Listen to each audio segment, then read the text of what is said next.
or knowledge or wisdom is not individual. It is not, no individual is a repository of wisdom. It is not confined to a JNTU student. Innovation is not confined to a JNTU student. Innovation is not confined, or even knowledge or brain power or wisdom is not confined to a specific section or a specific set of people who are educated in a specific institution. Talent evadi abbasottu kaadu. ప్రతి ఒక్కరికి దేవుడు బుర్ర ఈక్వల్గా ఇచ్చాడు. దానికి ఎట్లా పదును పెడతాము, దాన్ని ఎట్లా వాడతాము, దాంతో ఏం సాధిస్తాము, ఏం క్రియేట్ చేస్తాము, that is our ability to put to test. Point I'm trying to make is, see, think about it for a minute. We're always wondering about, see, all of you are here, all of you use Google. Please raise your hand if you do. YouTube, Facebook, Twitter, Insta. How many of these are products which have been created by Indians? None. See, we take a lot of pride in Sundar Pichai being Google CEO, right? We take a lot of pride in Satya Nadella being the CEO and chairman of Microsoft. We took a lot of pride recently when Starbucks announced a new CEO who is of Indian origin. We take a lot of pride when Rishi Sunak is running for UK Prime Ministership, right? But how many Indian products have really taken the world by storm? ఇప్పుడు మీరు ఇంటికి వెళ్ళిన తర్వాత kindly please observe, ఇంటికి వెళ్ళిన తర్వాత చూడండి, మీ ఇంట్లో, మీ డ్రాయింగ్ రూమ్లో, మీ బెడ్రూమ్లో you will see a Sony, you will see a Panasonic, you will see a LG, a Samsung, an Apple phone. మీరు చుట్టూ చూడండి ఒక్కసారి. మీ ఇంట్లో వెళ్ళిన తర్వాత జాగ్రత్తగా ఎలక్ట్రానిక్ వస్తువులు చూడండి, మీ ఫర్నిచర్ చూడండి, మీ ఫోన్లు చూడండి, చుట్టూ ఒక్కసారి జాగ్రత్తగా చూడండి. ఇందులో ఎన్ని ఇండియన్ ప్రోడక్ట్స్ ఉన్నాయో ఒకసారి కొద్దిగా ఓపికగా ఆలోచించండి. They won't even be one. చుట్టూ చూస్తే అయితే చైనీస్ ప్లాస్టిక్ వస్తువులు ఉంటాయి, చైనీస్ ఫర్నిచర్ ఉంటుంది, లేదా మనం వేసుకునే బట్టలు కూడా సగం చైనా నుంచి వస్తున్నాయి. ఇప్పుడు పాయింట్ ఏంటంటే, ఎక్కడో ఈ 75 ఏళ్లలో India has lost that spunk, that spirit, that ignite that we need, that small little thing that we need, that small ignition that we need. ఎక్కడో అది పోయింది. why am I saying this? ఇప్పుడే నేను ఒక మీటింగ్కి వెళ్ళాను. అక్కడ ఒక ఆయన చెప్తున్నారు, I went to a Quality Circle Forum of India meeting. అక్కడ there was a gentleman who was speaking and he said, I'm amazed by what China has done in the last 25-30 years. Let me tell you a small story. Exactly 35 years ago, back in 1987, 1986, the size of the economy of two countries, India and China, was almost the same. We're almost, population wise చూసుకుంటే మనం 140 కోట్లు, వాళ్ళు 148 కోట్లు అనుకుంటా, thereabouts. The size of economy of both China and India in 1986-87 was $470 billion. $470 billion. Cut to 35 years later, today, present time, 2022. Can anybody tell me what the economy size of China is? $16 trillion. Can anybody tell me what the size of Indian economy is? 3.3 or $3.4 trillion. So, ఇద్దరము running రేస్లో ఒకటే దగ్గర start అయ్యాం. We both started at the same starting point. Now, China is at 16 trillion, we are at 3.3 trillion. They are 5.78 times bigger. Why and how? ఎందుకు ఏం జరిగింది? There are three things that have happened. One, single-minded focus of the nation. They said, we are not happy being where we are. We want to be the best in the world. We want to compete with the US. We want to compete with the best of the nations in Europe. And we want to elevate our game. And they were backed by political will. Political leadership had the will, collective will, to back the country. And today, therefore, China has become the manufacturing hub for the rest of the world. China వాడు తుమ్మితే ఇక్కడ మనకు సర్ది అవుతుంది.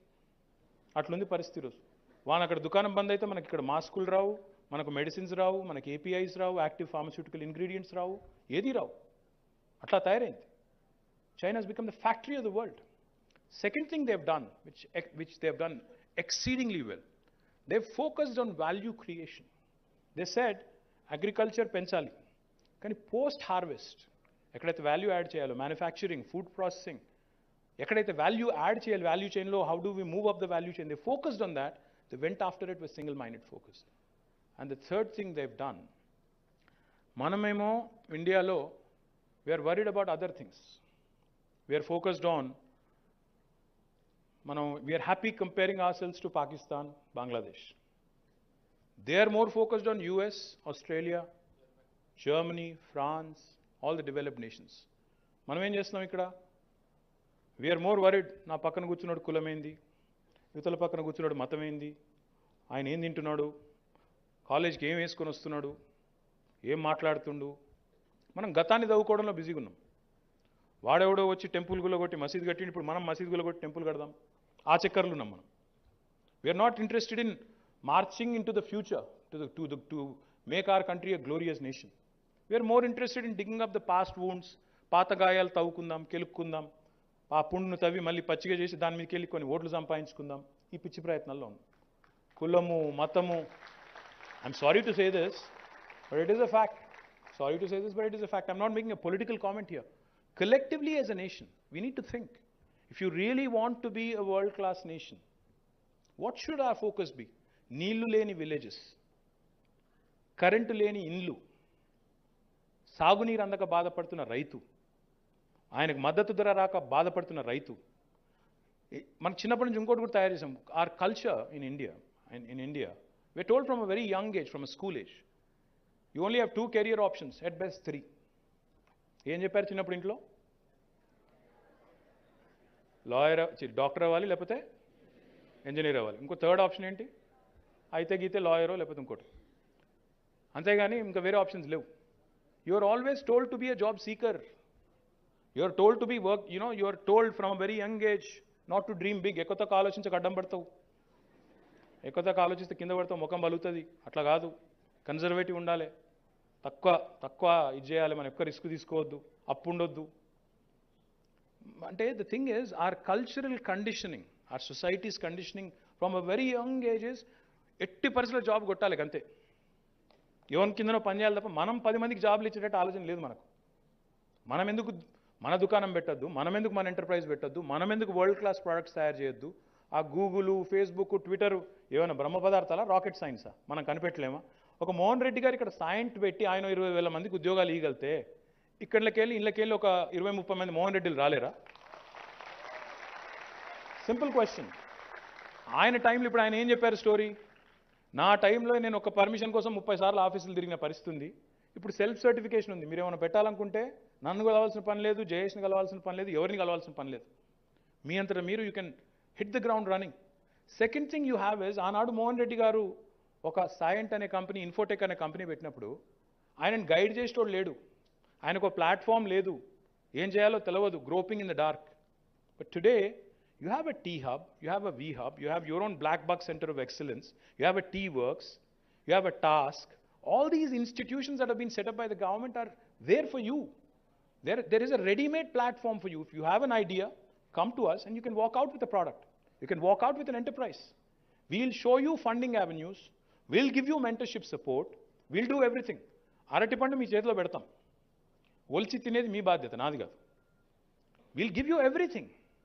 ఇంత governments కూడా ఒక enabler మాదిరిగా ఎంటర్ప్రైజ్ని support చేసే ఆలోచనలో ఉన్నప్పుడు దాన్ని అందిపుచ్చుకోకపోతే, దాంతో ట్రై చేయకపోతే, ఎక్స్ప్లోర్ చేయకపోతే, ఇన్నోవేటివ్ జీల్ ఉండి కూడా నేను చేయలేను అనుకుంటే, దెన్ జేఎన్టీయూకి ఇంకో కాలేజ్కి తేడా ఏంటి? You guys should explore. You guys should be zealous, to think, to explore, to become entrepreneurs. Don't just be a job seeker. Be a job creator.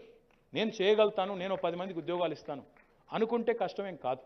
ఇంకొక మాట చెప్పాలి నేను మీకు. See, my humble request